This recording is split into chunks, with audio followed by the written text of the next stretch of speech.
할렐루야. 아멘. 거룩하고 복된 성일에 하나님의 발길에 채여서 성전에서 예배와 말씀을 듣는 여러분을 예수님의 이름으로 축복합니다. 아멘. 우리 같이 고백하면서 말씀의 은혜를 받았으면 좋겠습니다. 마음 중심에 예수님을 모시고 삽시다. 아멘. 여러분, 우리 교회 성도님들은 참 주일 성수를 잘하는 성도님들입니다. 부득이하게 주일날에 일정이 잡히면 오늘 또 일부 예배에 많은 성도님들이 참여하면서 함께 예배를 드렸는데, 여러분, 주일 성수는 우리의 마음 중심을 주님이 보시고 기뻐 받으시는 놀라운 은혜의 시간이므로 기억하시면서 여러분들이 지금처럼 주일 성수에 열심 내 주시기를 예수님의 이름으로 축복합니다. 아멘. 여러분, 한 경영 컨설팅 회사에서요, 예수님 당시 12제자에 대한 이력을 현대판으로 연구를 했습니다.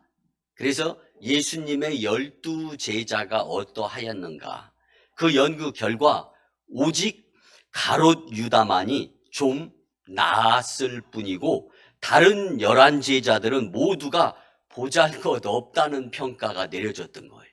여러분, 회사에 입사하려면 이력서를 기록해 가지고 제출하잖아요. 그 이력서를 보는 것처럼 그 이력서를 놓고 연구를 한 거예요.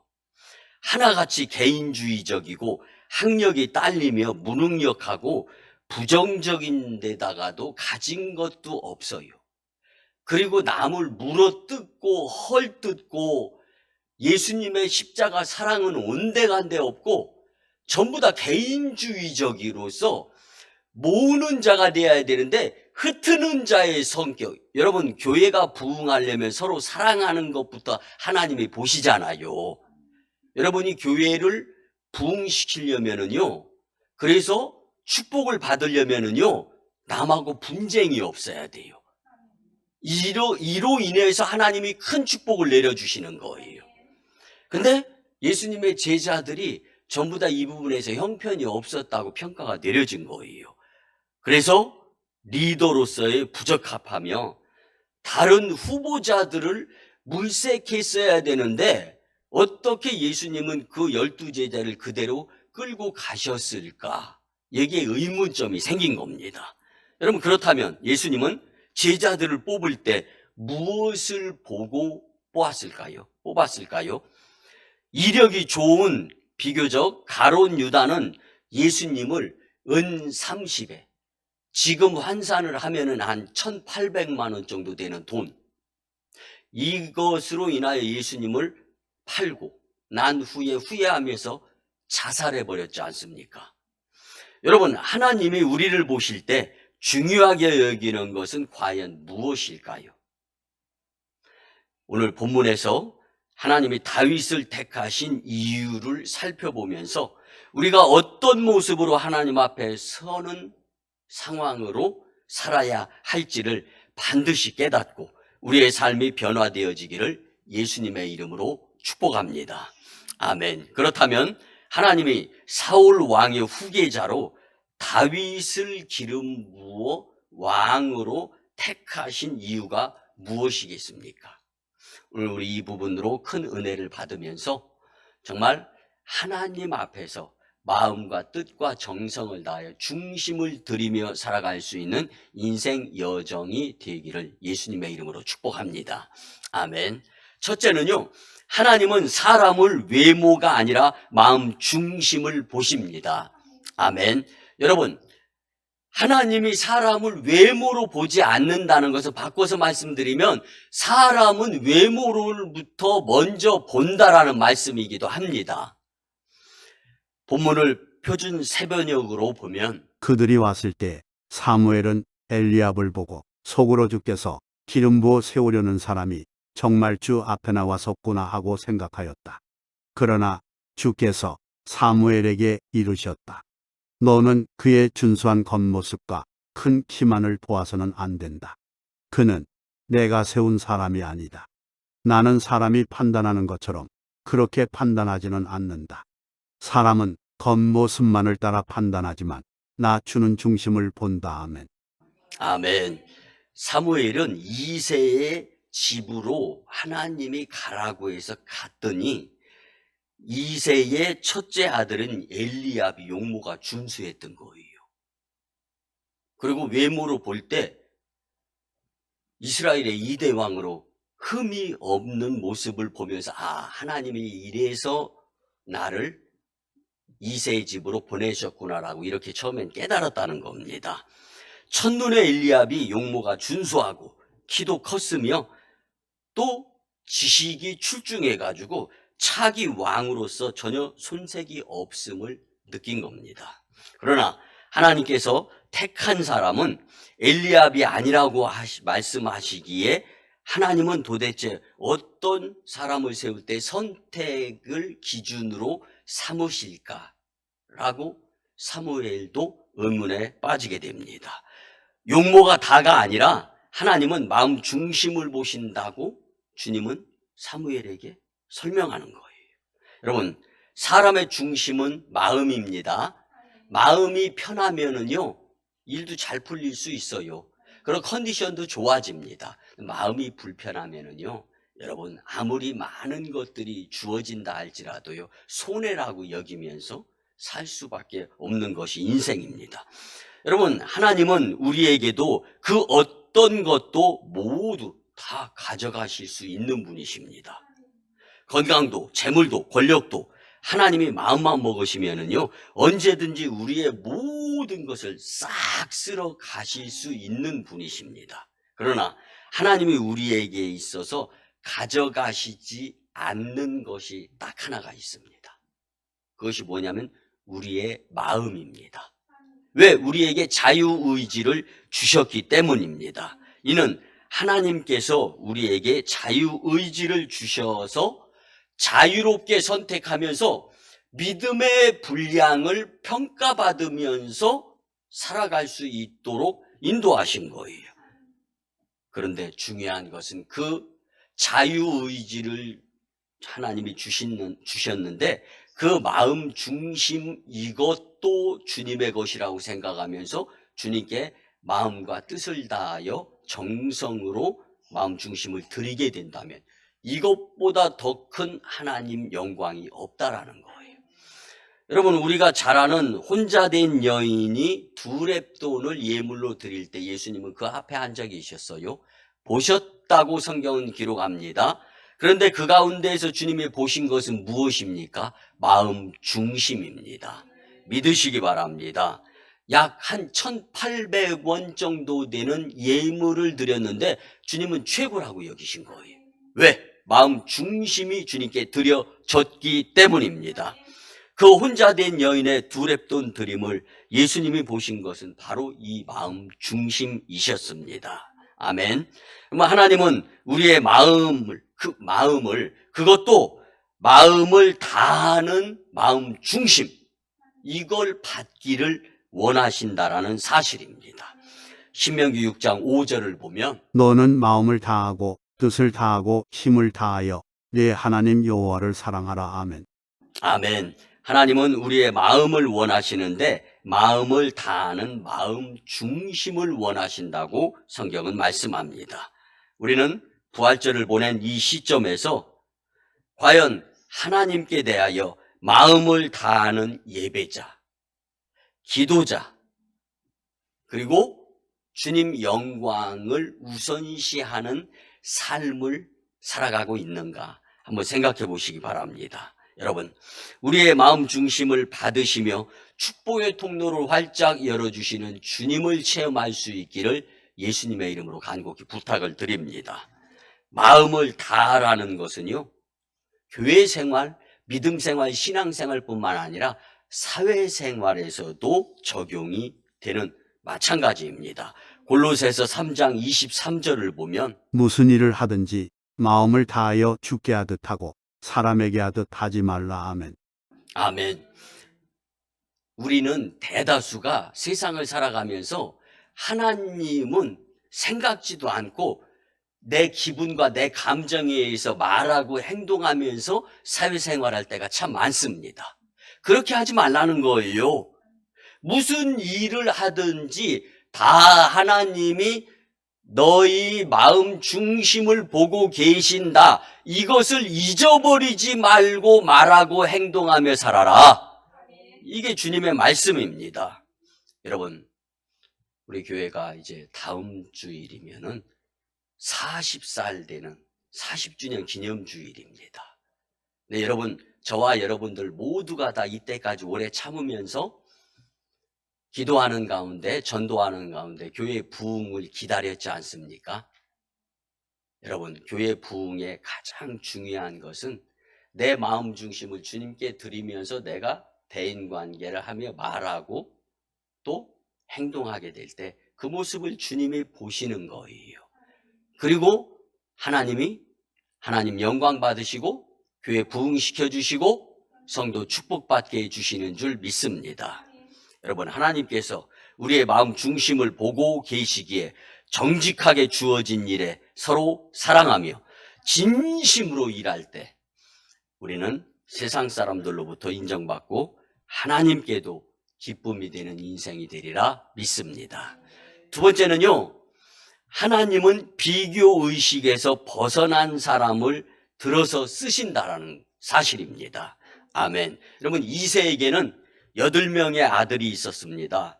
다윗을 제외한 7명의 아들은 사무엘의 선택을 받아서 이스라엘의 2대 왕이 되고 싶어서 꽃단장하고 사무엘 앞에 섰어요.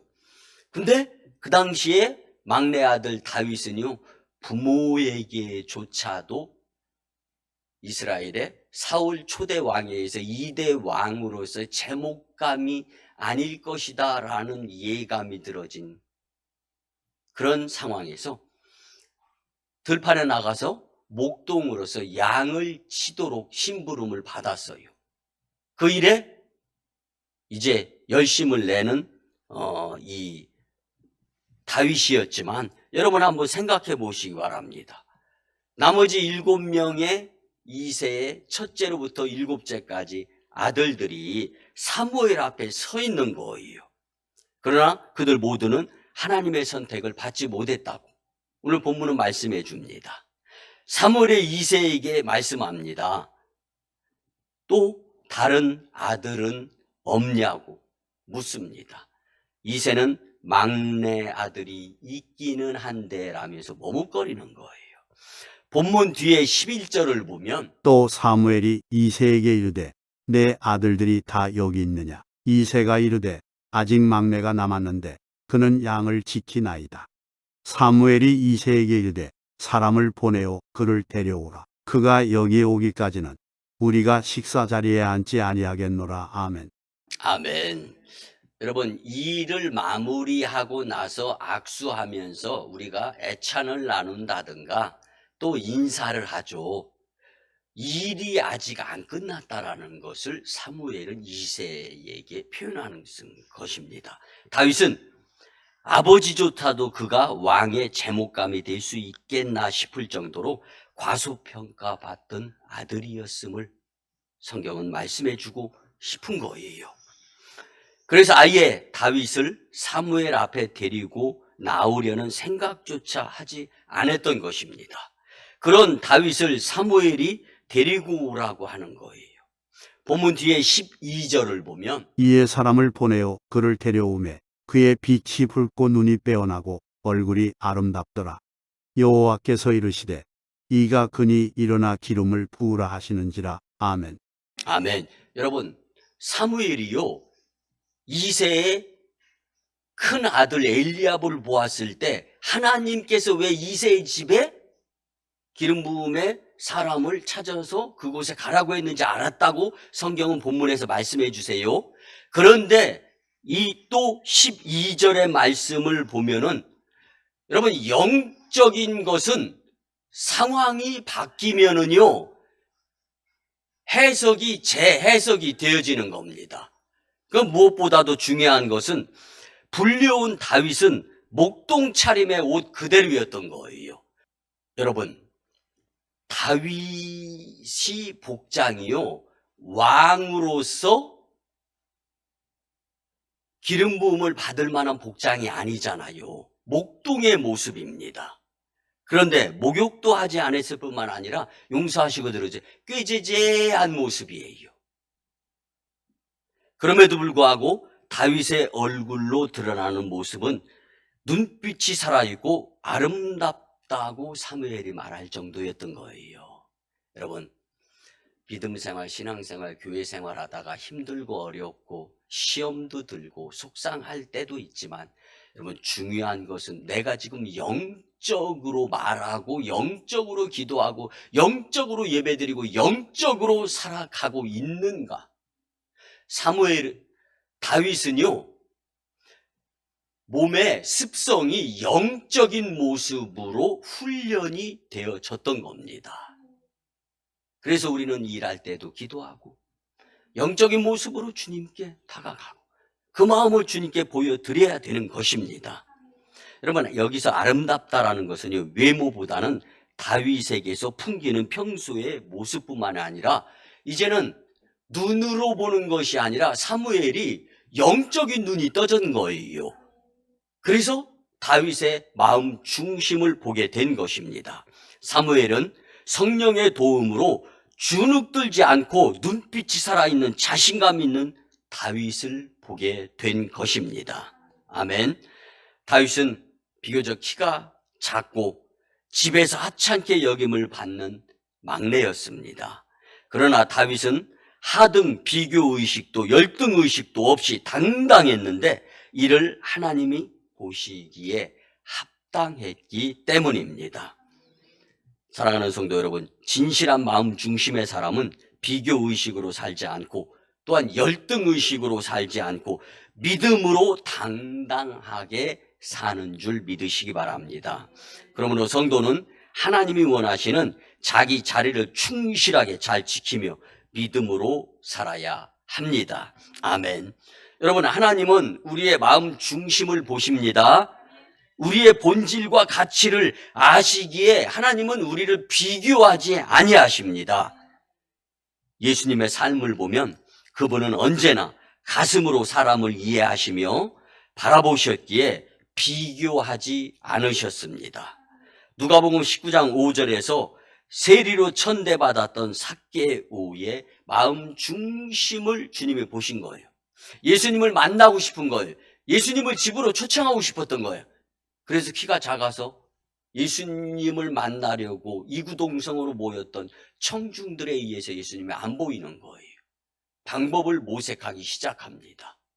그리고 뽕나무 위로 올라가서 예수님께 관심을 보이는데 예수님은 그때도 마음 중심을 보신 겁니다. 그리고 삭개오야, 내려와라. 내가 오늘 너의 집에 유하여 함께하자. 여러분, 그토록 삭개오가 원했던 마음 중심의 모습은 예수님과 같이 하고 싶었던 거예요.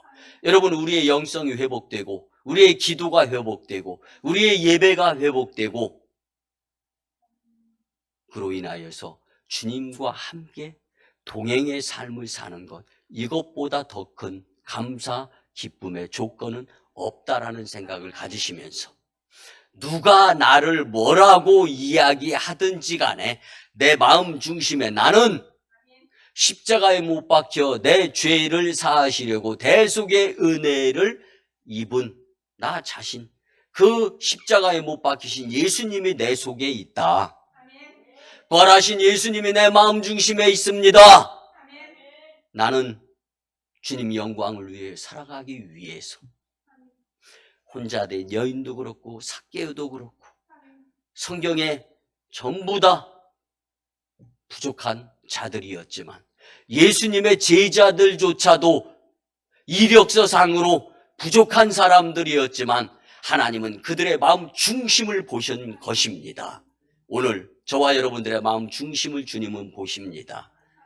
여러분, 중심이 예배 때만 예수님이 모셔지는 것이 아니라 말하고 행동하고 화나고 성나고 분할 때에도 내 마음 중심에 예수님이 계시다면 여러분의 삶은 그 어디나 하늘나라가 될 줄 믿습니다.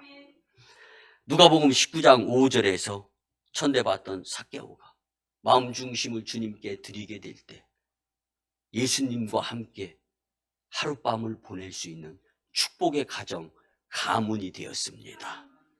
여러분, 안타깝게도 유독 사람만이 대부분이 비교하는 삶에서 벗어나지 못하며 살아가곤 합니다. 우리는 서로 다름과 차이를 인정하며 남을 미워하지 말아야 행복과 부흥의 공동체를 경험하며 살게 됩니다. 아멘. 잘 나가고 잘생기고 잘 사는 사람들과의 비교, 많이 가진 것들로 인하여 비교하면 상실감을 느끼며 불행할 수밖에 없습니다.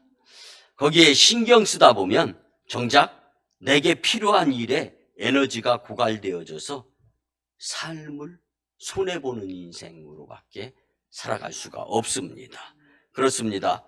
부활절을 보낸 우리가 반드시 극복하며 살아야 할 것은 바로 이 비교의식입니다.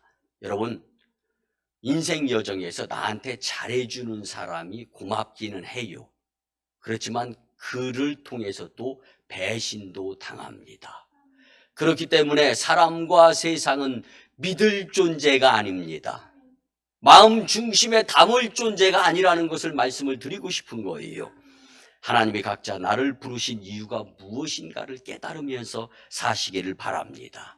이때 비교의식이 아닌 그 소명의 길을 묵묵히 당당하게 살아감으로 우리는 하나님께 캐스팅되어져서 복된 인생으로 살아갈 수 있게 됩니다.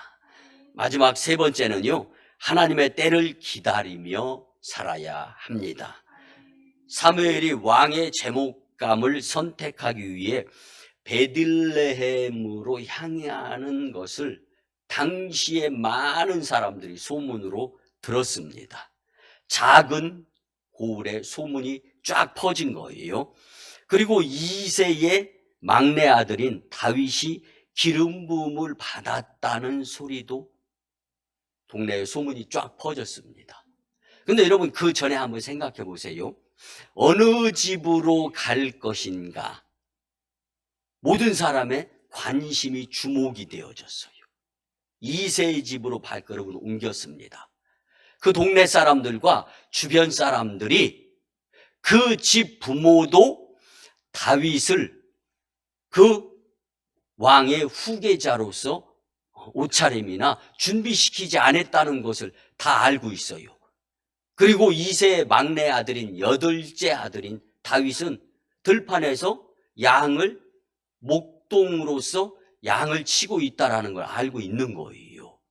그러면서 또 그 집에 갔을 때 큰아들 엘리압이 비교적 훌륭하다라는 것을 우리가 이런 것들을 다 예견하면서 살아가잖아요. 예측하면서 살잖아요. 근데 예견이나 예측이 중요한 것이 아니라 믿음이 중요한 거고 마음 중심을 주님께 드리는 것이 중요하다라는 것을 오늘 본문을 통하여 우리는 교훈으로 얻었으면 참 좋겠습니다. 한번 보세요.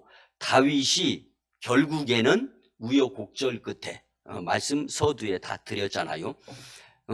왕 후계자로서 기름 부음을 받았습니까? 안 받았습니까? 받았잖아요.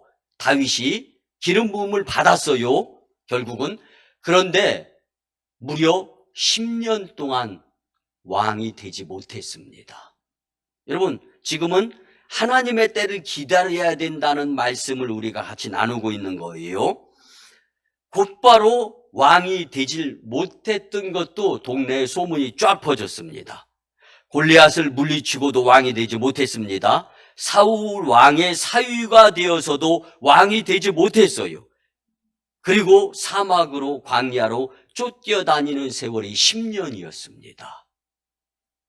여러분, 저와 여러분들에게도 기다림의 10년의 세월이 훈련으로 주어졌다라면은 나는 다윗의 모습을 갖추는 마음가짐일까 아닐까 한번 생각해 보시기 바랍니다. 보통으로는 크게 실망할 수 있는 10년의 세월이잖아요. 기름 부음이나 세우지 말지 뭐 기름 부으시고 나가지고 지금 뭐 하시는 거야? 여러분, 우리 교회 원망하고 목회자 원망하고 신앙생활, 믿음생활, 교회생활 주일성수 제끼고 하나님을 원망하고 이렇게 까딱 잘못하면 이런 선택을 하면서 살아갈 수 있는 것이 저와 여러분들의 세상살이 아닙니까? 그런데 그게 얼마 갑니까? 지나고 나면 후회 안 됩니까? 여러분, 다윗은 10년 동안이나 마음 중심을 주님께 향했던 것을 설명하는 이 말씀을 통하여 큰 은혜 받았으면 좋겠습니다. 그 10년의 세월을 하나님은 다윗의 마음 중심을 보신 거예요. 그만큼 이스라엘의 2대 왕으로서 역할이 중요하기 때문입니다. 시편 34편 8절을 봅니다. 너희는 여호와의 선하심을 맛보아 알지어다. 그에게 피하는 자는 복이 있도다. 아멘. 아멘. 여러분, 시편 이 34편이 어떻게 기록되어진 것인지 압니까? 왕 후계자인 다윗이 광야를 쫓겨다닐 때 아말렉 족속인 아비멜렉을 만났을 때 그때 기록한 시입니다. 그때 아비멜렉의 신하들이 다윗을 죽여서 후환이 없도록 하자라는 의견이 전부였습니다. 왜 그러냐면 그때의 권력은 사울왕이 쥐고 있었거든요. 근데 사울왕이 사위인데도 불구하고 다윗을 쫓아다니면서 죽이려고 하는 거예요. 그런데 아비멜렉 이 족속들이 잘못하면은 이 아말렉 족속이 사울왕에게 죽임받아갈 수 있는 거예요. 왜? 다윗을 숨겨주었다고. 오히려 고소 고발을 해야 되는 상황 아니었냐고. 여러분, 우리가 살아가면서 참 눈에 보여지는 것, 이게 전부인 것처럼 여기고 참 그러면서 문서상으로 무엇을 다 하면서 살아가면서 그게 정말 그게 진짜인 줄 알면서 살아갈 때가 있어요. 그러나 여러분, 하나님은 말씀을 벗어나시지 아니하시는 주님이십니다. 말씀이 내 마음 중심에 자리 잡고 살아가게 된다면 그 마음 중심을 주님이 보시고 놀라운 은혜로 인도하여 주시리라 믿습니다. 여러분, 다윗은 살아야 되겠기에, 왜? 하나님이 나를 기름 부어서 왕으로 쓰시려고 하시는 것을 믿고 내 몸이 하나님의 것이기 때문에 나는 어떻게라도 살아봐야 되겠다 싶어서요, 침을 질질 흘리면서 용서하시고 미친 짓을 하는 거예요. 하나님이 나를 쓰시리라 믿고 원망이 아니에요. 줄성수를 외면함이 아니에요. 그리고 사람을 미워함이 아닙니다. 만약에 이렇게 한번 생각해 보세요. 다윗이 에이 하나님 기름 부어 세우시지나 마시지, 여기에다 설상가상으로 장인어른인 이 사울 왕이 나를 죽이려고 하는데 하나님 나 살려줘야 내가 하나님을 위해서 쓰임받을 것 아닙니까? 이런 조건부. 여러분, 교회 다니면서요, 하나님을 상대로 딜하지 마세요. 조건부로 이렇게 해주면 저렇게 해주면, 여러분, 그 마음 중심을 하나님이 다 아시는 거예요. 여러분, 생명의 위협을 느끼는 처지에서도 다윗은 여전히 하나님을 신뢰한다고 고백하는 것이 바로 시편 34편 8편 아닙니까? 8절 아닙니까? 너희는 여호와의 선하심을 맛보아 알지어다. 받은 은혜가 있지 않느냐? 그에게 피하는 자는 복이 있도다. 미친 짓 하면서 침을 질질 흘리면서 아비멜렉에게서 살아나잖아요. 그럼에도 불구하고 그는 두 손 모아 하나님, 주님 영광을 위해서 내가 살아야 될 것을, 주님이 살려주심을 감사합니다. 이 마음 중심을 주님께 드리는 거예요. 그렇습니다. 하나님을 얼마나 믿고 신뢰하느냐는요, 내가 하나님을 얼마나 기다릴 수 있느냐라는 말의 뜻이 되는 겁니다. 사람은 믿는 만큼만 기다릴 수 있는 존재입니다. 그러나 믿음이 떨어지면 더 이상 못 기다리는 것이 사람이에요. 왕이 될 것이라고 생각했는데도 침을 질질 흘리며 미친 짓을 해가면서도 믿음으로 기다릴 수 있었던 다윗은 그런 자이기에 하나님이 그의 마음 중심을 보시고 그를 택하셔서 왕으로 사용하셔서 이스라엘은 지금도 국기가 다윗별이 새겨져 있는 다윗을 칭송하지 사울을 칭송하지 않는 나라로서 부강하게 되는 겁니다. 사랑하는 성도 여러분, 하나님은 우리 교회와 성도님들을 주목하여 한 분 한 분 마음 중심을 보고 계십니다. 아멘. 하나님이 보시는 것은 우리의 마음 중심입니다. 서두에도 말씀드렸지만 돌아오는 주일이 5월 4일이에요. 우린 1985년 5월 5일 주일날 교회가 창립이 되어졌습니다. 그래서 다음 주일이면 40주년이 되는데 우리 교회가 이 창립 40주년을 맞이하여 우리는 하나님의 때를 믿음으로 이때까지 기다려 오고 있습니다.